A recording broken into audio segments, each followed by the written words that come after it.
Nigel Farage went on GB News this week, friendly territory, softest possible landing, and demanded a general election. His argument is that the public are sick of politicians playing games, sick of parties making internal decisions, and sick of being kept out of it. And he said this 11 days after resigning his own seat to force an election on Clacton that nobody there asked for, timed to pause an investigation into his £5 million payment. And he's there, on camera, saying that the public aren't involved anywhere. The public of Clacton would like a word, and honestly, the election demand wasn't even his worst answer he gave, because at one point, Christopher Harborne read Farage's own slogan back to him, and you can watch him quietly distance himself from it as quickly as possible. So it's Andy Burnham's first week of Prime Minister.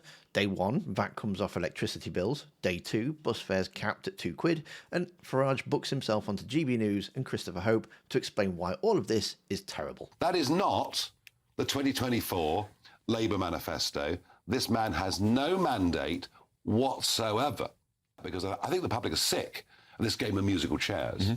Internal parties making their own decisions, the public not involved anywhere. Oh, come on, that's rich, isn't it? Musical chairs from Nigel Farage. In July, he quit the seat that he'd held for 2 years, midway through a Parliamentary Standards Commission's investigation into his undeclared £5 million payment, and the investigation that just pauses the moment he stops being an MP. His own words on why the people of Clacton should judge him is not a kangaroo court in Parliament.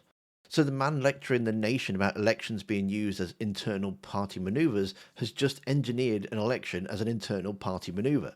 One Reform's own chief whip moved the writ for, against a field where every major party refused to stand, and his most credible opponent is the legendary Count Binface. He hasn't asked the country for a mandate, he's asked Clacton to hand him a human shield. And now they've got a guy who can beat Reform in your backyard. Vote Burnham, get Starmer out. Which is what you said in May. I said vote Reform and get Starmer out. I mean, that's why he won as convincingly as he did. I mean, fine, good for him. Fine, good for him. That's the full concession speech for losing a by-election in a heavily Brexit seat where Reform had swept the board in May's local elections 2 months earlier. Burnham walked into what Farage called his backyard, beat Reform, and became Prime Minister off the back of it. And the analysis on offer is fine.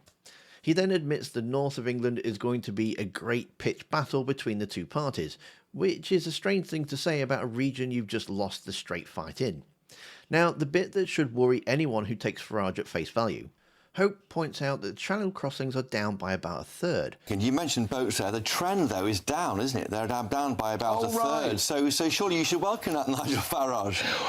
Whether 2 terrorists come in or 1 terrorist come in, I would suggest to you the situation is still... But it's getting better. The measures brought forward by Keir Starmer appear to be working. And he's actually underselling it. Home Office figures puts the first half of 2026 at 11,884 arrivals against nearly 20,000 in the same period last year. That's a 41% drop. Farage's response... It doesn't matter. It makes no difference. It makes no difference. If I'd said to you 6 years ago, only 25,000 young men in the first 9 months of this year, you'd have said, what are you talking about? Well, that's just brilliant, isn't it? The politician whose entire brand is built on small boats told the small boat numbers have nearly halved, and his answer is that the numbers don't matter. Of course they don't, because if the numbers matter, the story becomes the thing Farage said only he could fix is being fixed by someone else. Even GB News' own home security editor, Mark White, went on air earlier this month and admitted the policy appears to be working. But you can guarantee, though, if Farage was in power, that 41% you would not hear the end of. Then Hope raises the VAT cut, and Farage says something checkably false. You've also called for VAT to be scrapped from energy bills. The government's doing that, £45. No, it's not. No, it's not. I mean, hey... But they are doing it. Why are you saying no? No. 86% of households are heated by oil or gas. And they are not part of this saving. So, come on, look at the numbers.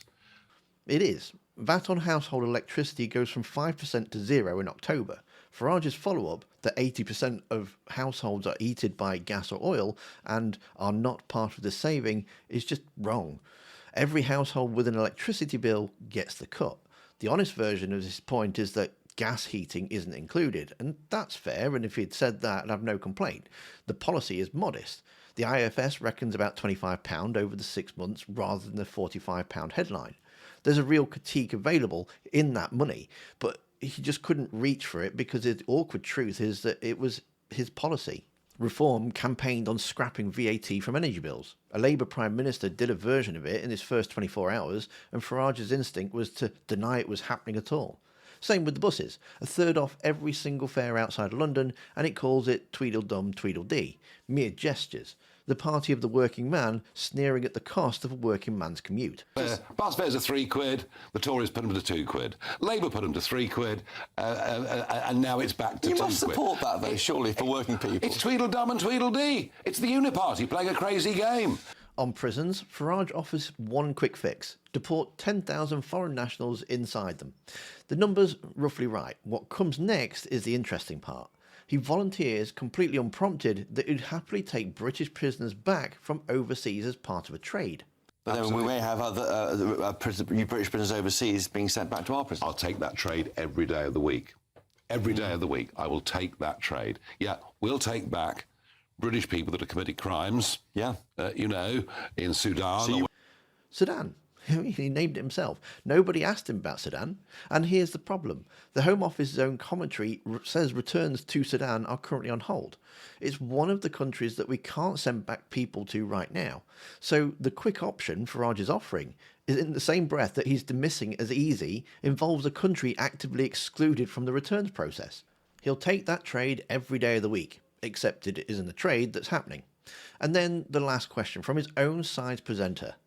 You seem angry and cross. Will you last the time until next election? You're not going to drop out and draw stumps on your time at the Reform. Well, if I was going to do that, I wouldn't be out there fighting the way that I am and travelling around. No, I've been annoyed, but I have every right to be annoyed. Oof. When the friendliest interviewer in British broadcasting is asking you whether you're about to quit on the channel you practically own, it's clear that the character is starting to slip.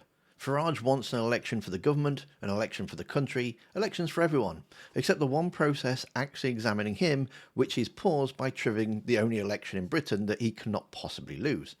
Now, obviously, I'll be covering every part of this right through until the by-election, so subscribe if you want to follow it properly, and memberships are open if you are able to support the channel that way. Clacton gets his verdict in 3 weeks. The Standard Commissioner then comes later. Only one of those had a candidate called Baron von Thunderclap on the ballot, and it's not the one that Farage is afraid of. Now, in this interview, Farage was trying to attack Andy Burnham, and he wasn't the only one, because Kemi Badenoch had her own press conference where she completely missed an open goal, which you can see in the video that's on screen now. Thanks for watching. Don't forget to hit that like button, and I'll see you next time.